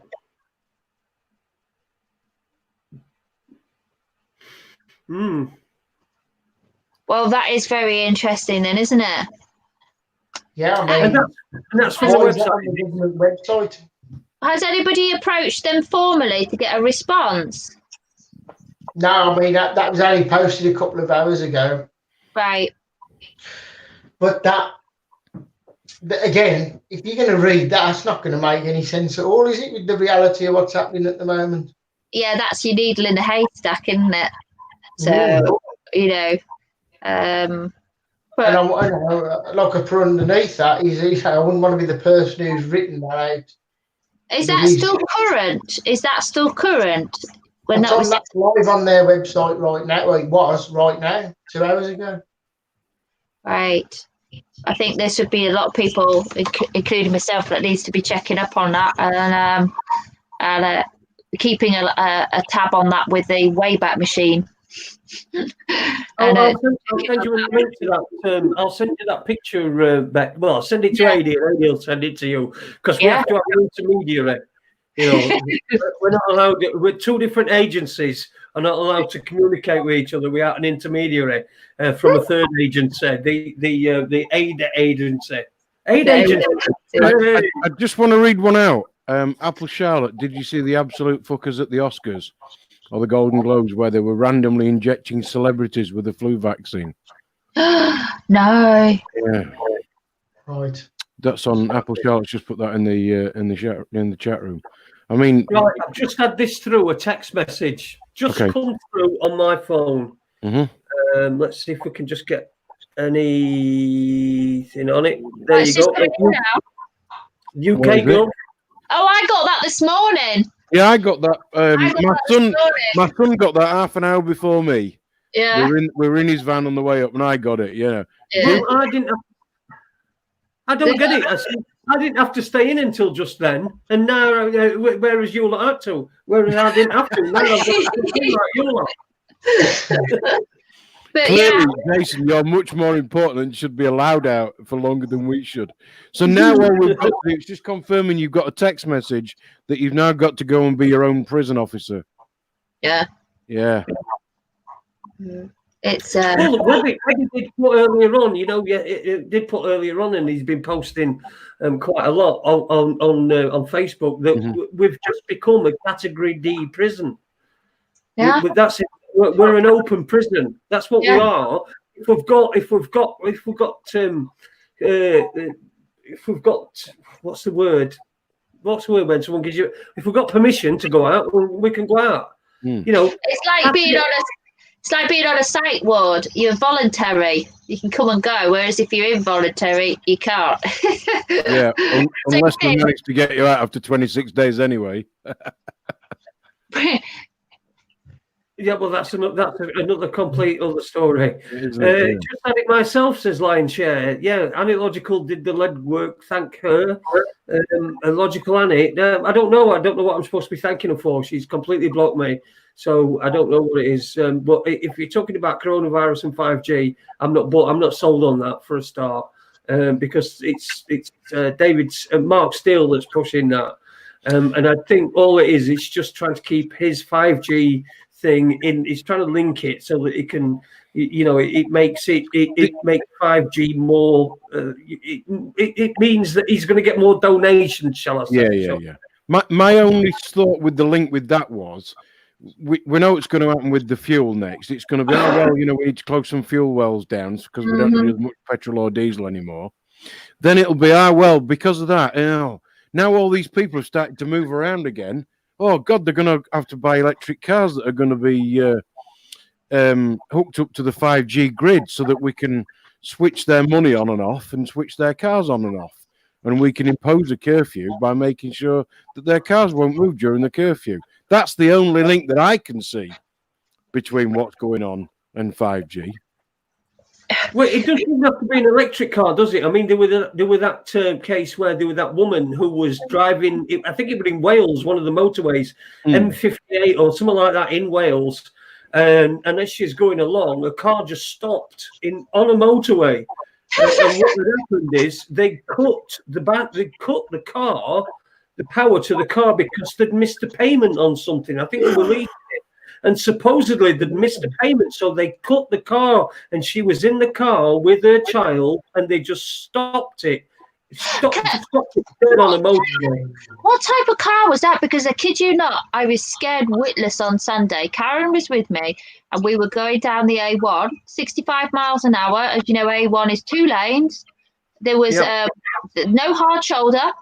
There was a metal barrier running along the inside. Juggernauts bombing along at 70. My car died in the middle of the A1. It died, and we had to roll. And luckily, there must have been a heavenly angel. There was a gap in the barrier, and I literally chugged off. I've never been so scared in my life in having vehicles coming bombing past. And apparently, it was a fuel injector. And with the number of miles on it, they were extremely astonished at as to how that could have happened. And then when I actually got the car sorted this week and picked the keys up, I says, "Can I have a report of what's been done on my car?" "Oh, no, that goes to the warranty people. You don't need to know." I was like, "Excuse me?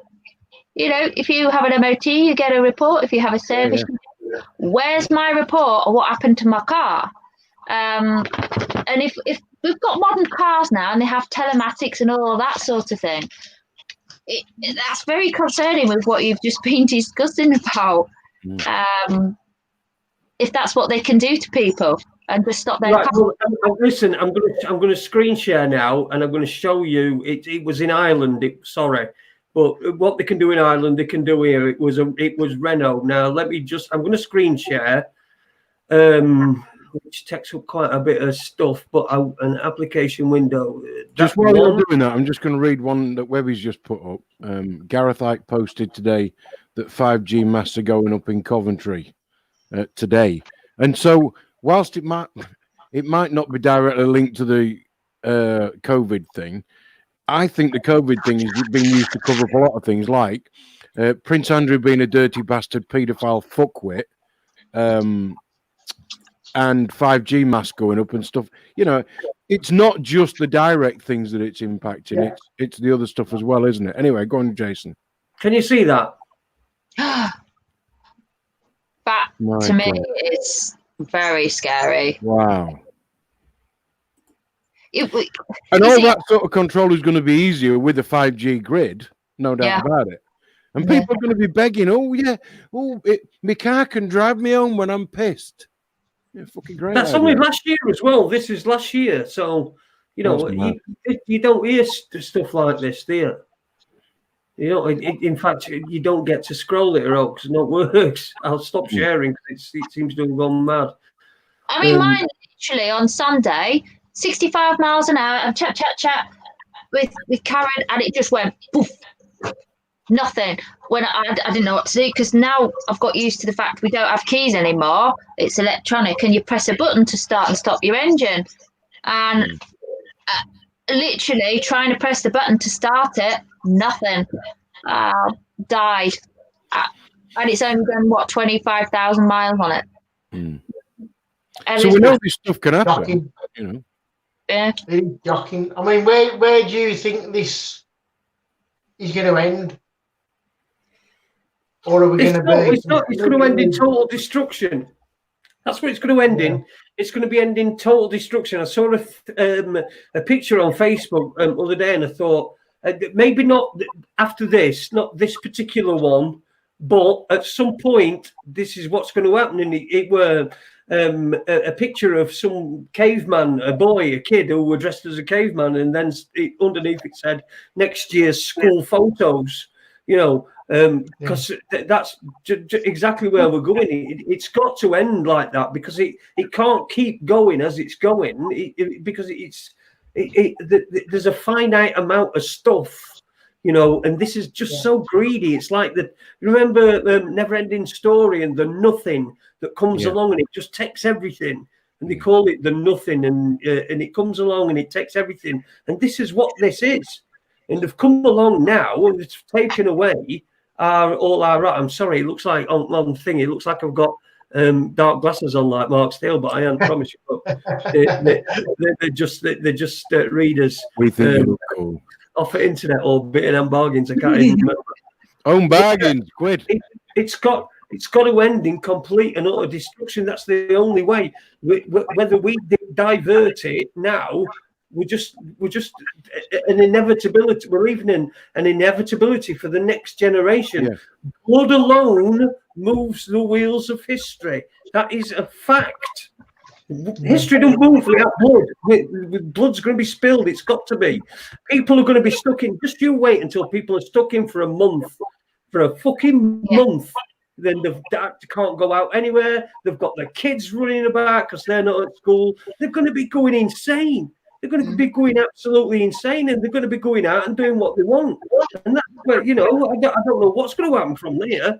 But we haven't got enough military. I didn't realise till my brother explained how many thousands of people are in a football stadium and compared it to how many we have with the military. And, is it 20 or 30,000 of his troops doing an exercise in Europe? So there's, 20 the exact number. Is it 20 or 30? 20,000 under this Defender 20 timely. They're all there over ready to do these Like the Americans ain't got enough land of their own to do a fucking exercise on. Hello. They chose to come to Europe to do it. And, oh, look, we can't do the exercise, but look, we've got 20,000 spare American troops ready to shoot some poor bastard in Paris if they walk out of the fucking front door. What the fuck is that all about? That's pretty draconian measures. And are people alarmed by this? This is the. People aren't capable of realizing what this is because they still believe that money's got a true value. You know, they still believe that they can actually pay a bill. They still believe that school is actually educating and not indoctrinating. They still believe that 12 people with fucking Stanley knives brought down 3 buildings. You know, they still believe that the doctor says, well, have you had your vaccine? You say, what's in it? And he, what? What's in the vaccine? And you're a trained professional and you want to stick that in my arm? Yeah. And that's what you're up against. I'm like Jason, I want to be wrong about everything I say. Because if I'm wrong, what it means is enough people have listened and this next big jump they've tried to do has been unsuccessful. Sadly, this time they've made a massive, huge, big leap towards the end game. Yeah, but you're going to get people gagging for this vaccine. It's not going to have gone through the safety testing process. They're just literally building the hype so much that people are going to be scrambling, knocking down the door for it. And I found this interesting because there's a Dr. Susan Humphreys, and she's really informative on YouTube about vaccines. And it was just one of the sentences she came out with, and it's very true. There is nothing in a vaccine that our body actually requires. Nothing. So what validity have they got to stick in stuff like aluminium, mercury, formaldehyde, the polysorbate 80, all of those things? You know, we know that it's already knackering our immune systems up. The propaganda is telling you a complete reverse story. People are getting annual flu shots, which is just sabotaging their immune systems year on, year out. Then they're going to get a dose to protect them against COVID-19. You wonder why people are going to be dropping like flies. Until proven otherwise, that's my viewpoint on it. See, my whole thing is something that you said to me, Bex. If vaccines are safe, why is there a vaccine compensation scheme? Exactly. Why is that as a vaccine the only compound that is indemnified by the government when every other drug isn't? And my other thought is, I had the woman from my local surgery ring me and say, your flu vaccine's ready. This is before this COVID bollocks. Your flu vaccine's ready for you. And I went, I haven't got a flu vaccine. Well, now you're over 50. You need to protect yourself. And that reminded me of all the emails that I get, which says that I need some sex pills as well because I'm over 50 as well. But, you know, and now there's somebody in Nigeria that might want to give me millions of pounds. Those sort of emails. This phone call from the doctor reminded me because I said to her, yeah, sure, what's in it? She, pardon? What's in this vaccine that you want to give me? Well, it's a flu vaccine. Yeah, but what's in it? What do you mean? What's in it? I said, well, you can't tell me. You're a trained health professional who's ringing me up to organise for you to sell me this vaccine, right? That's what you want to do, because the doctor's going to get paid for you giving it to me. If you go to talk to a doctor about contraception, he gets paid for it. If you go to, they get paid per subject, right? So if they ring me up and get me to go in, they get paid for that. It's all about money. And when I said, but you're a trained professional, why are you not asking these questions? She sort of went,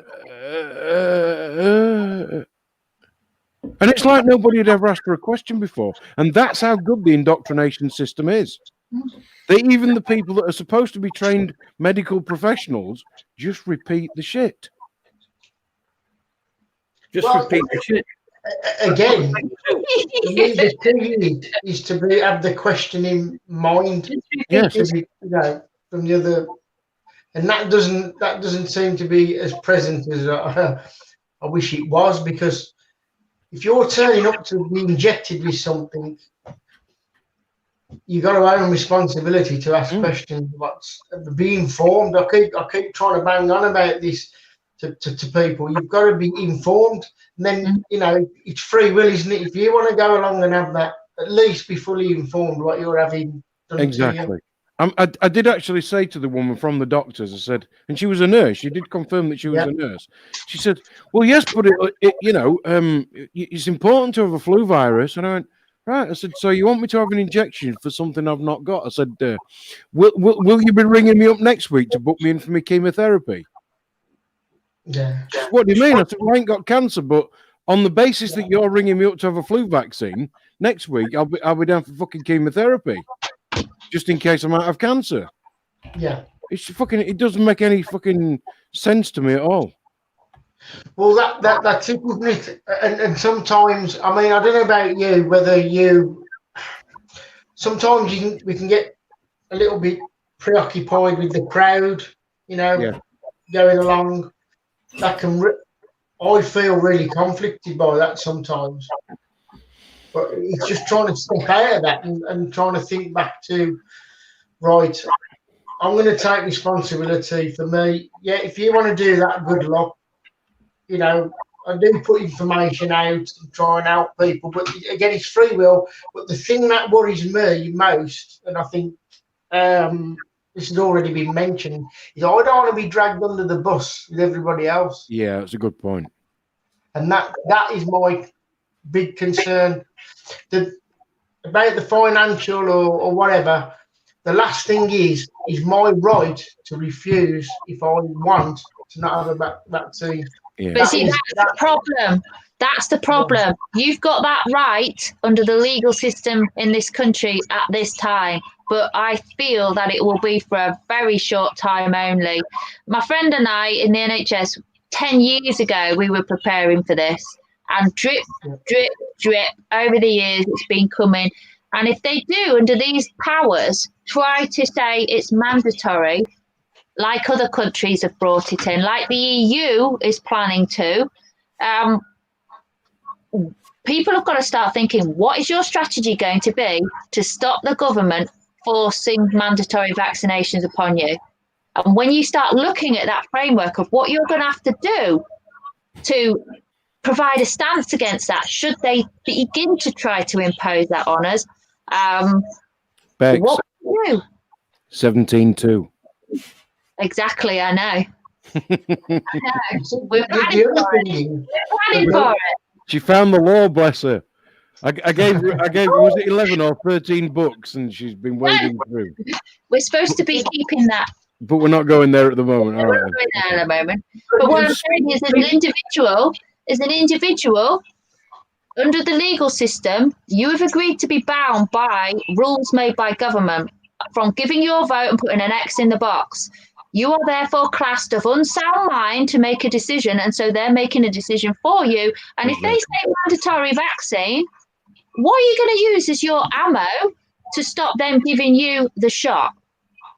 Because you've already agreed you're an imbecile by registering to vote and putting a cross in a box. Yeah, exactly. You can have the Human Rights Act, for example, right to life, and all of the different subcategories of human rights. That in itself is a statute. That is in itself a set of rules by the government. And they will argue, well, to safeguard the many, you've got to sacrifice the few with regards to individual free will. What are you going to do? That's when you're going to have to start waking up. And we've been trying to do that to people, of knowing the difference between legal and law.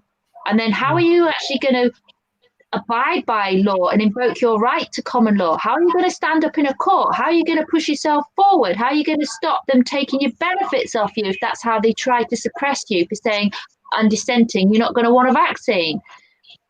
This situation is huge. In the NHS, they've been harassing staff for ages now, over the last few years, well, last 5 at least, calling it a dereliction of duty if you don't have your flu vaccine, calling it a potential disciplinary offence if you don't have it. In America and Australia and all those others, you lose your job. You cannot work without which, Bex, I don't want to get you mid-flow, but I've got 10 minutes left. Yeah. And I've got a question that I want to get into you. Firstly, And then, and also, I've got something that I found today that I wanted to read out right now. This is anybody who has the INR looked after, they get an INR sheet, right? So I found one today because I've been moving back upstairs, and I found an old one, and this one is from the 27th of January 2014. Okay. Right. Yeah. Right. And there's stuff written up back of it, and this is my handwriting, and I can't believe I don't know if I wrote this or what. I thought we said Adie. I read it. I thought anyway. So this is what I've written up back of this. I don't know why. I don't know how. I'm not a poet. I never have been. I've never been anything. But this is what I've written on here. John Cooper Clarke. Yeah, exactly. But this is from 2014. This is 6 years old, and I've only seen it today. Right, are you ready? Go on, Yeah. Riots, death, war and hate, grim reaper waiting at everyone's gate. Politicians say they like us, pretend to care. They're all fake, like Wayne Rooney's hair. I'll tell you the truth, and it won't take me long. I don't need X Factor to sing my song. Give me 3 wishes, I'll save all you bitches. Given still, though, you're all highly suspicious. The stuff on our plate we have to negate. Agenda 21 trying to make us all late. Police telling lies about kids who died kind of makes you wonder why you're not on our side. Very good. That's Red, man. Remember that. I don't remember it at all. It's from 6 years ago. That's very interesting. It is well written. And Like it was probably when I was trying to write some song for E4, tried to help him with a song or something, but I don't know, from all them years ago. But anyway, I've got another question. Bex, as somebody who's worked in the NHS, as you have, I want to put a situation I saw the other day, right, on Facebook. I saw an interview with the guy that had done. I've had 2 bypasses on my leg this year. You know, I've had bypass on my leg. Well, the guy that did the first bypass was on George Galloway the other week. I mean, what's the situation with that within the NHS? I don't quite get that. I don't know. I mean, I remember George Galloway as being the one that was on Big Brother licking the milk out of the bowl, wasn't it? Yeah, that's right. He's got his own talk show on the mother of all talk shows. I think it might be on LBC, or it might have been on LBC. Yes, I think it was. You're Right, right. right. Got this, and I thought, I'm sat there, and I thought that's the guy that did my first bypass. If I'd have known he were a conspiracy theorist, I wouldn't anywhere near my leg. Was that what he was talking about? We're talking about coronavirus. Wanker. Right, and Ranjit Brar. Write this down. His name's Ranjit Brar. Ranjit Brar. So Brar. Hey, do you know one of my local GPs is called Dr. Brar, a woman. I wonder if that's his sister or his wife or something, or how common that name is. But was he pushing the coronavirus NHS stance on things? Or was he challenging it? In fact, how we started off was he said the thing with the coronavirus is you've got a meeting of the medical, the political, and the financial. And then he started going on about and through, and he made a lot of sense. And I've got to say, I mean, when I first met him, I got a little pin badge, a Palestinian flag on, a pin badge on me jumper. And first thing he said to me, he says, "I agree with that." So he's obviously but you know, I just with him being on George Galloway's show, being in the media, I would have imagined, as particularly at a time where we've got this going on. He's treading on very dodgy waters, I would say.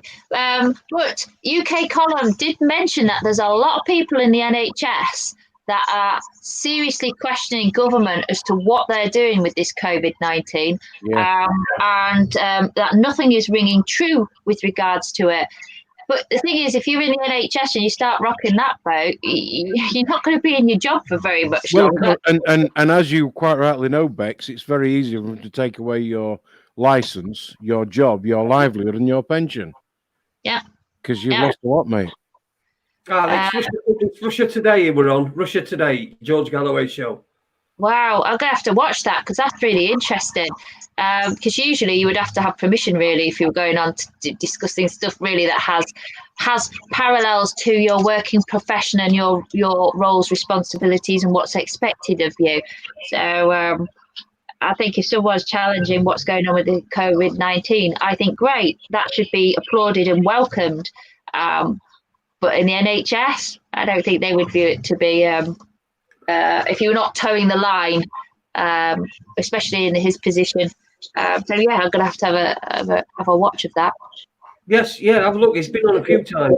Listen, Mark, we've got about 5 minutes left. That goes back to what I said earlier about why is the need to close down any debate? Because it comes down to money, agenda, and control. Always the same thing. If you're a threat to that system, they'll deem you to be a virus in yourself, and they'll want to eliminate you, and you're expendable.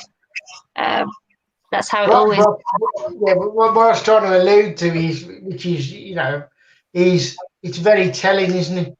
That debate is shut down. You're not allowed to question. So, the many of us who do question things, and I don't readily accept what I'm told. I like to find out for myself. I think it's not a good road that we're on, and it's a bit of a conflict, really, that we are on that road where you can't explore, you can't, it's difficult. Freedom of speech these days, you got to watch what you say, haven't you? Well, apparently, although I tend to not give a fuck. I know you don't. But what I mean is, it's very telling, isn't it? That you can't. When you know everybody who's self, just makes me scream that you're becoming your own prison officer, and you can't even then go on YouTube and say what you want to say. But it's just this self-policing bollocks. Freedom of speech, again, though, is a term to do with the Human Rights Act. It's a term that is not an outright right. You have to fight for that right. Your outright right are what's common law terms, words. In the beginning was the word, God given, and under common law, you have the right to use whatever language words you want. It's knowing which. The big issue that I've always had with human rights is it's not a blank piece of paper. No. I've got the right to do a billion things that I ever even fucking imagined, like wearing a pink wig and my finger up my nose. Right? I've got the right to do that, not because somebody gave it to me, but because I just have. As long as I don't hurt anybody else. You're right, not a blank piece of paper until somebody gives it to you, unless you live in Germany, right? Because it's just not. And people have got to realize that it doesn't matter whether it's COVID-19, it doesn't matter whether it's 9/11, it doesn't matter what the world event is that they cause or use. It's all about one thing, and that's getting control. Yeah. It's influencing. It's about influencing, and it's ironic, and I don't believe it's a coincidence, but within the word influence, you have influenza, you have flu, you catch a cold. It's all about mind control as well within the choice of words and how they're spelled. And I'd just like to close on one sentence that Dr. Susan Humphreys also states: no vaccine increases the health of a population or of a human. And I would go further and say it actually decreases the health of an individual and a population. So bear that in mind when they start to say the vaccine is coming, and also hints for it being mandatory. I hope it doesn't happen. They better bring 10 men to my house. My God. I think. Go on, Mark. Were you going to say something? I was going to say, I hope that doesn't happen. Mainly for that, I want the freedom of choice to choose whether I have that vaccine. Absolutely. And that's what we want to fight for, that and keep that right. This is another. You see, this is a step up. I mean, Adie was saying, no matter what you're talking about, whether it's this or it's 9/11 or it's this and that and other. I mean, 9/11 impacted people psychologically, and then of course we got the trauma again every year when they were all the things psychologically worldwide. But this is the first time it's actually physically impacted everybody, and whether this is a test to see how we'll react. I think they already know how we'll react, otherwise they wouldn't have done it. I mean, you don't know how someone's going to react. You're not going to do something, are you? And if there's anything that we can say about this, is that this vaccine's man-made. I'd say anyway. I mean, I don't care what anybody. I mean, where do viruses come from? I mean, if we don't make them ourselves, they don't just suddenly appear. We make them. It's known. They make them for all sorts of different reasons. Well, they have to patent them in order to be able to manufacture and license. So they've already patented the viruses, tinker with them, and then make the vaccine for the following year. And of course, when the vaccine's about to run out of its 3-year shelf life, we need to have a bit of a fucking pandemic, of course, so that the governments have all got to buy all the vaccines that are sat on the shelf. It's too ironic that this happens at the same time the World Health Organization openly admits with the top people at their World Health Summit, Safety Vaccine Summit, that vaccines aren't safe. Then we have this one. Vaccines, they'd lost it. Too many people had woken up to the dangers of vaccines. The uptake in the NHS is very low, isn't it? With the nurses, the uptake of the vaccine.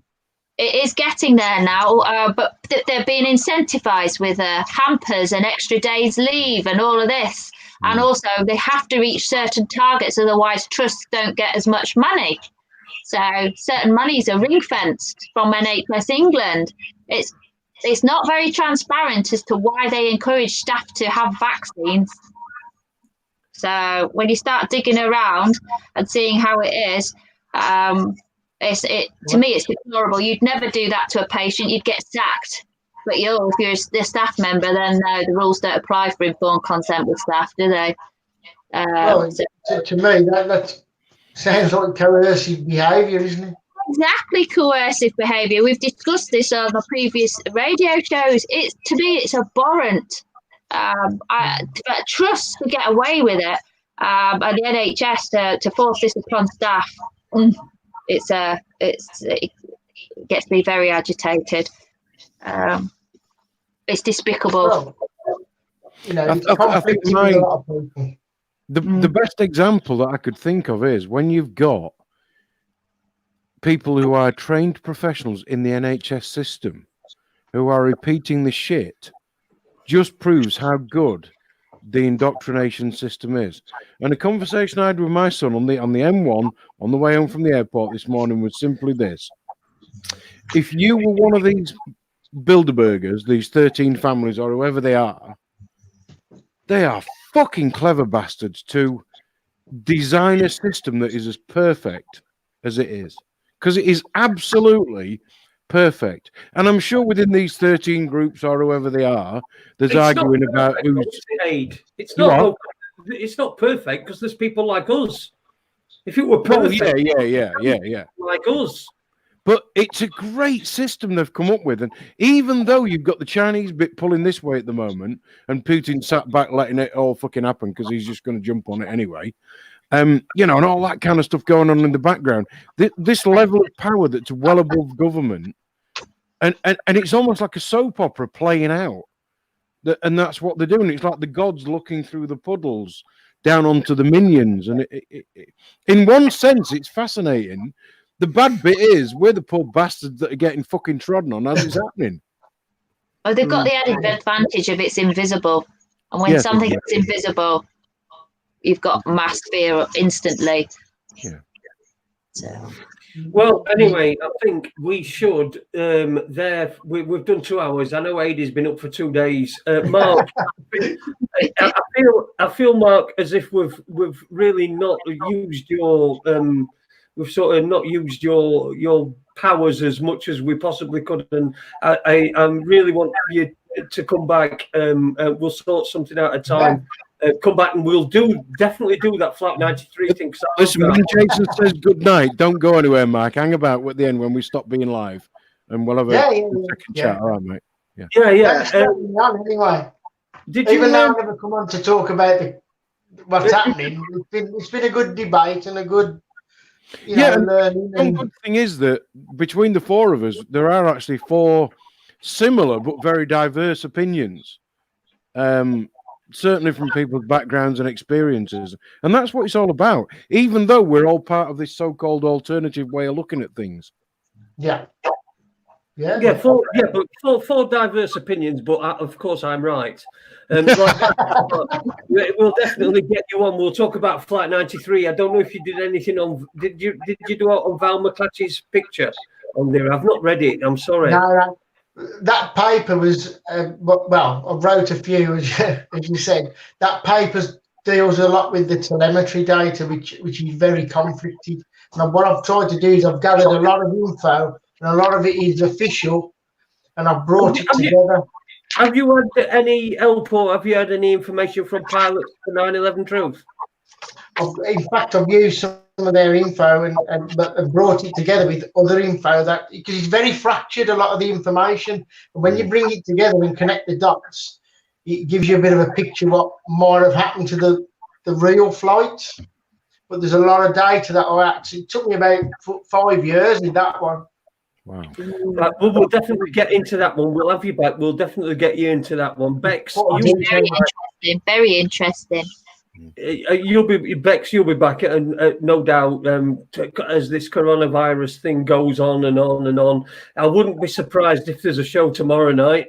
It just depends on what happens tomorrow in mad world, but we will be covering just about as much as we can during this coronavirus, because I do feel as well that it's important, and we do have a great community of people here that get together in the chat room, and I feel it's important that people don't feel isolated, feel part of it. And if you're not even if you're not participating, you're just reading the chat room, you're still part of it. So you feel like there's people out there that feel the same way as you and understand the crap that we're having to go through. And to be honest, we all do it because we've got no else better to do, don't we? Really.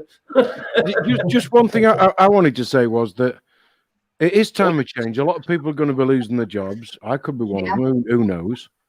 And it's time to learn when to give a fuck, because if everybody's pension is going to be smashed, and everybody's house is going to be repossessed, and everybody's money is going to be cut by 60-70% of its true value, or whatever is going to happen, there's fuck all you can do about it other than try and tell people what the truth is, and then hopefully it'll stop them making those big steps. But to actually give a fuck is stupid, because all you're doing is wasting your energy on something that you can't change. What you're better off doing is doing what we've done tonight, which is try and share the love and try and share the positive stuff. Yeah, I agree. That's right. Yeah, Neuro Paradise has just put in the chat room as well. The Skype rooms as well that are associated with people that listen to this and other shows.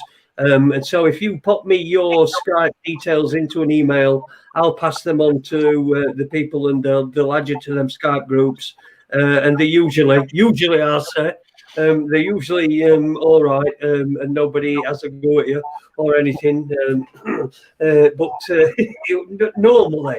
Anyway, thanks to everybody. Thanks to Bex and Karen, who's invisible tonight. Thank you, invisible Karen. Thanks to Lex the dog. And thanks to Mark. We'll definitely have you back, and stay on after I've ended this. Just stop on, and we'll see if we can get something sorted out. So anyway, please don't expect, but will expect. We'll be back on this week from myself and Ade. We're glad to see you back, Ade, mate. We're glad to see you fucking hell. Back on Terracotta. We wish your holiday had gone all the way, and yeah. It's for the 9th of April, and we were talking, but at least you're back and you're safe. And to everyone else as well, stay safe and just don't listen. Just why turn off your television? Boycott McDonald's. Yes. You know, people have been saying that for ages, haven't they? This is what they do. Boycott McDonald's. Boycott the big corporations. And now they're just saying, you do that. We don't give a fuck. We'll just shut down. Yeah, and all the shops that are charging £5 for one shit roll, take a picture of it, and then when all this shit stops, stop buying shit in their shop. Then they'll suffer as well. Bastards. Yeah, too right. Gun. All right. We love you all, everybody in the chat room and everybody listening. And from myself, Ade, Mark, and Bex, and Invisible Karen, we'll see you again very soon. Take care. Ta-ra a bit.